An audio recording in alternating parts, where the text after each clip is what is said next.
divide into 2 slides, and then once everything's okay, then you can use either PowerPoint or PDF. But again, for the PDF, you need to install the text, so usually I will just choose to have PowerPoint. But even from the HTML, you can straight away convert it into PDF. There's another one which is Shiny and from other templates. For example, you want to present to a conference and they have a specific R Markdown templates for presentation, so you can use their templates.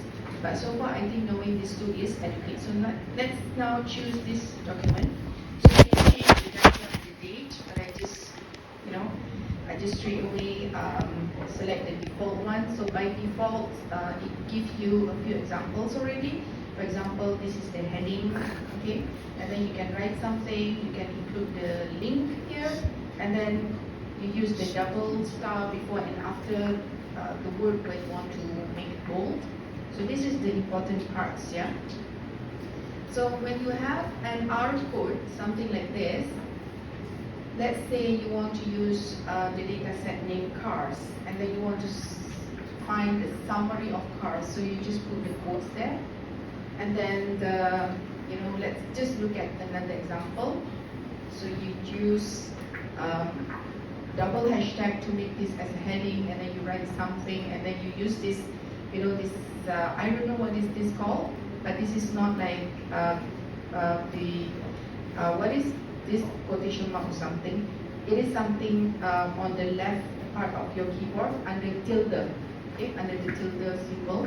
And then you put another R code here, and then you can put whatever explanations you want to put there. So let's now see what is the resulting output of this coding. Okay, so I just put it under desktop, and then just put test1 and save it. So this is the resulting output. I didn't need to put any titles. So this is the heading, and then this is the words that you put in, and this is the link. And you just remember that we just write like one line of code there, and then the resulting output will appear here. So similar to the plot, we have like resulting output here, okay? And here we put echo equal to false. Okay? If you want to learn more about this, I think it is in the Hadley Wickham's book. Okay, there's a lot of reference on the syntax for including this,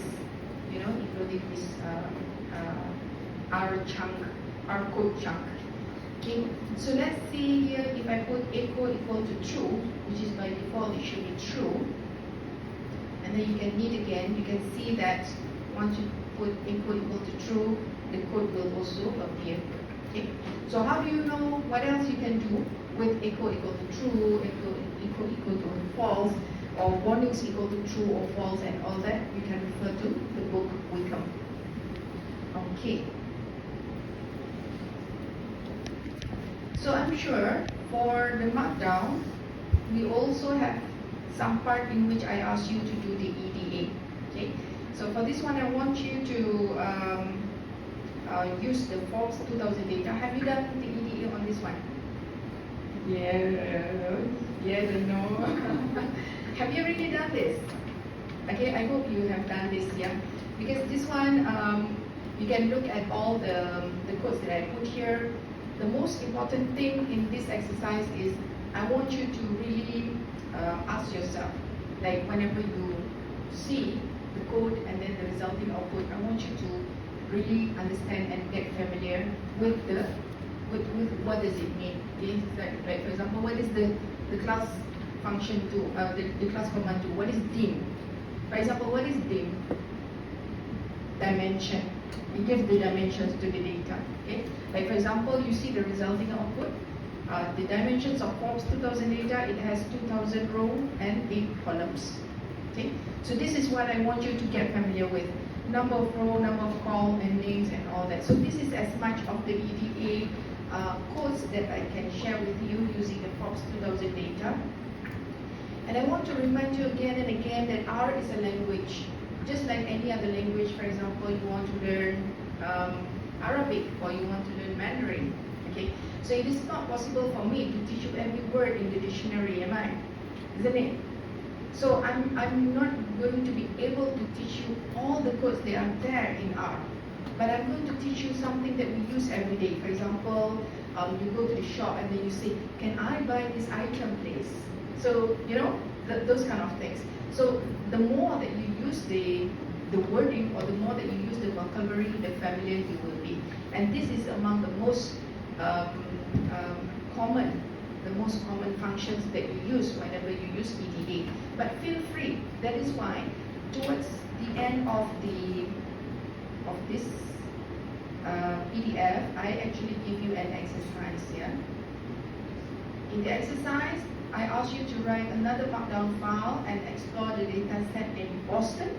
So Boston is a little bit different from Forbes. The Forbes is the data sets that contain the company names, the category of the companies, and then the sales, profits, and etc.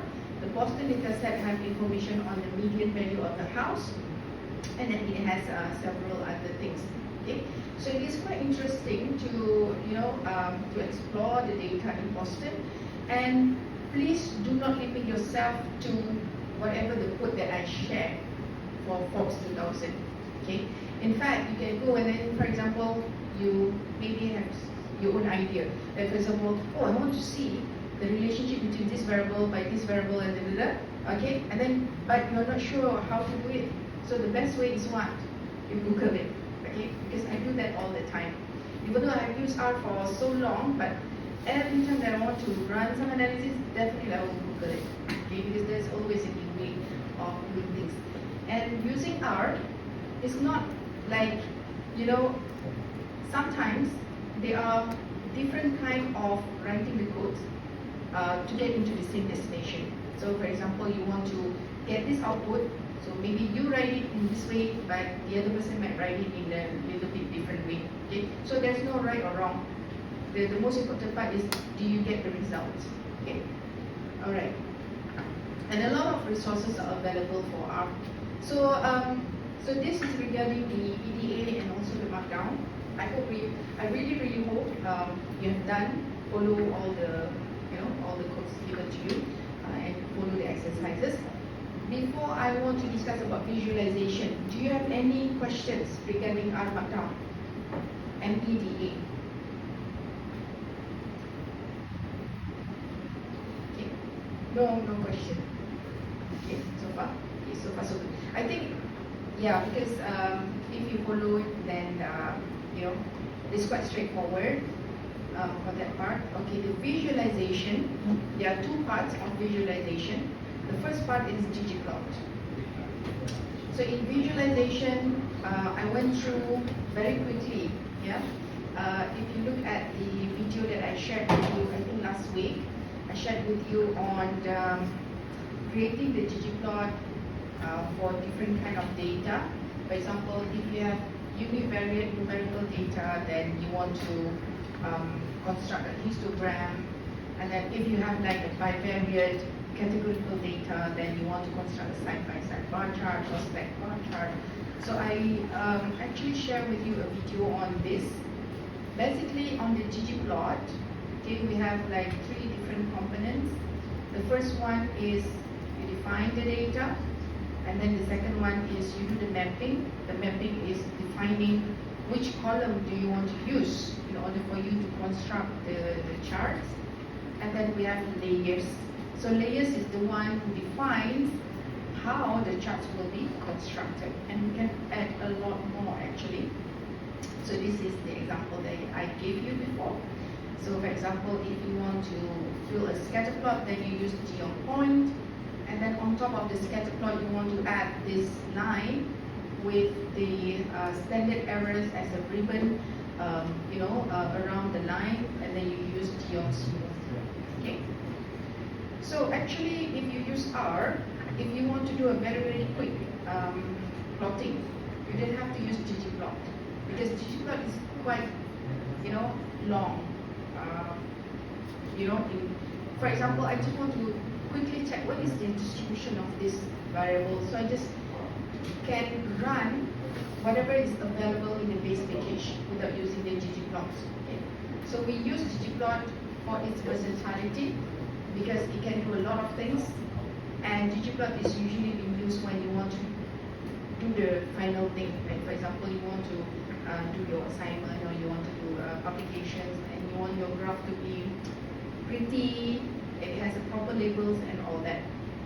But for the sake of exploration, then you can use whatever function is available in the base package.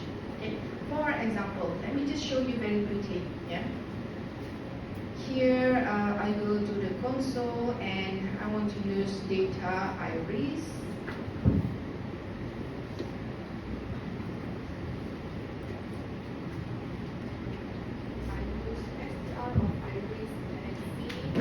Iris has 4 numerical variable and 1 categorical variable. So let's say I just want to see the relationship between, you know, the sepal length and sepal width. So I can just use plot function.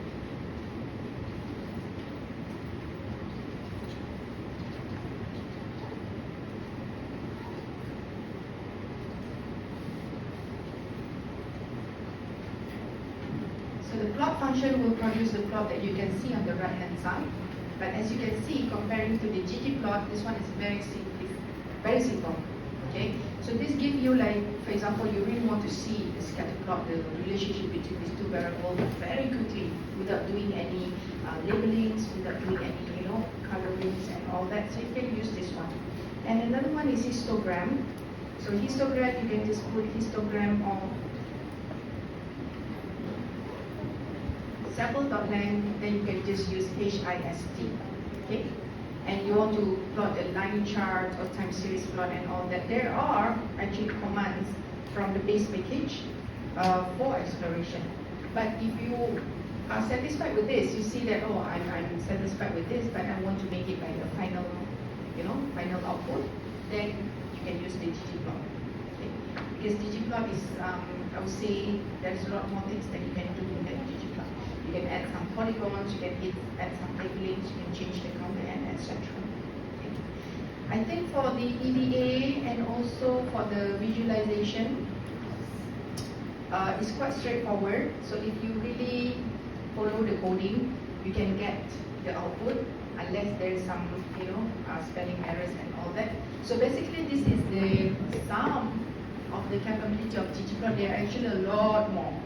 But I think this is the most common graph that we use for exploratory data analysis. Okay. So scatterplot we use geopoint, and then histogram we use geohistogram, bar chart we use geobar. I'm not sure about pie charts here because I don't really like pie charts, but I'm not sure whether we can use ggplot for pie charts. Okay. I think the second part, so this is all the resulting output. Okay.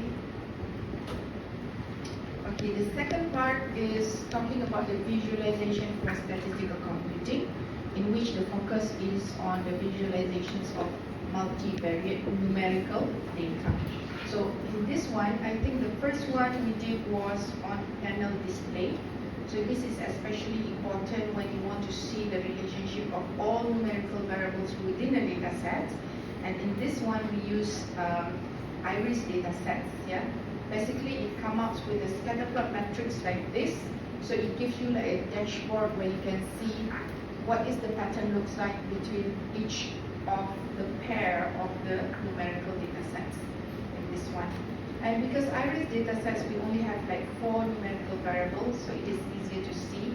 But sometimes you are using the data with like hundreds of numerical data sets. In that case, I don't think using this pair function, would work. So, alright. Okay, I'm not going to, discuss about each of the codes here because we have done this in the lecture video that I shared before. So this is the second one is coming up with the density. Okay, so the first one is the panel display. There are many variations. The second one that we discussed is the surface plot. So for the surface plot, we give example of using a 3D, so 3 dimensions. So in this case, we have like 3 numerical variables. Yeah. So we have x, y, and z, where z is the functions of the variables x and y. And then we have 3D scatter plots. Okay. So for the 3D scatter plots, that looks something like this. Sometimes you can see more patterns if you have a 3D scatter plot. Like for example, this one, it shows you the dimensions of the sample width and the sample length, and also the petal length. And you can see clearly there are striking difference between the length and the width of the sample and the petal for 3 different flowers. So in the iris data sets, we have like 3 different flowers. Okay. And finally, I think we have contour plot. For the contour plot, that looks something like this, or you can put some colors. I think this comes in the second video, yeah, in which I forgot to share the slides. Okay, but if you follow the codes, you can get to this one. For some of you, you might ask, why do we need to cover this? Because, coming from the business and economic background, we'll use business and economic data most of the time.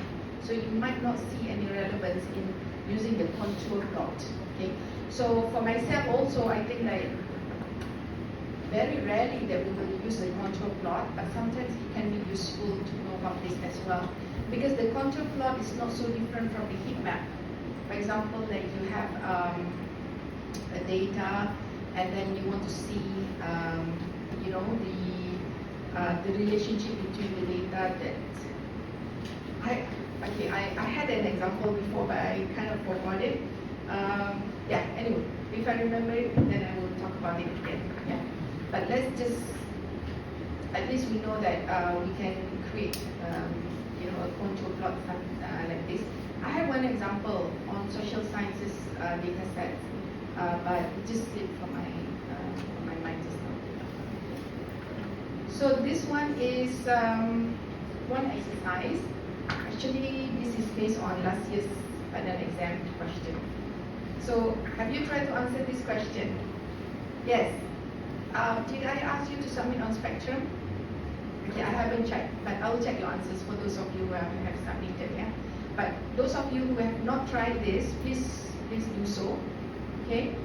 So we have random variables x and y. We want them to be normal mixture distribution with. Okay, one of it, the x is, normally distributed with a mean of 0. This is a standard normal distribution. And the second one, y, is normally distributed with a mean of 3 and standard deviations of 1. With a mixing probability of P1, P2 is given by, P2 is actually a complementary to P1. So I want you to generate a bivariate random sample from this joint distribution.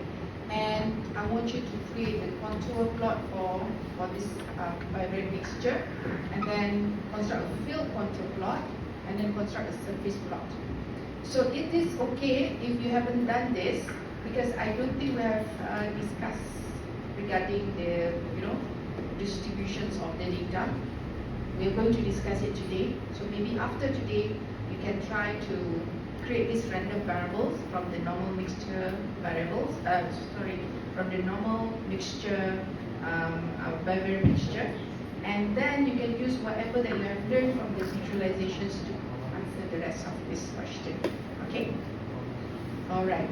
So I think that is the recap of what we have done before. So, as I mentioned, I think we will do the test. I'm not sure what is the question for the test, but it's going to be essay, of course. It's going to be something like this, but not this exactly. So it will cover the exploratory data analysis, it will cover visualization. Of course, it is open book, because otherwise, I wouldn't expect that you would memorize the code. It is impossible. So if you ask me to do the coding right now, I'm going to be dead, because it's impossible for me to memorize all the codes, right? So whenever we do the code, we Google half of the time. So the test will be open book.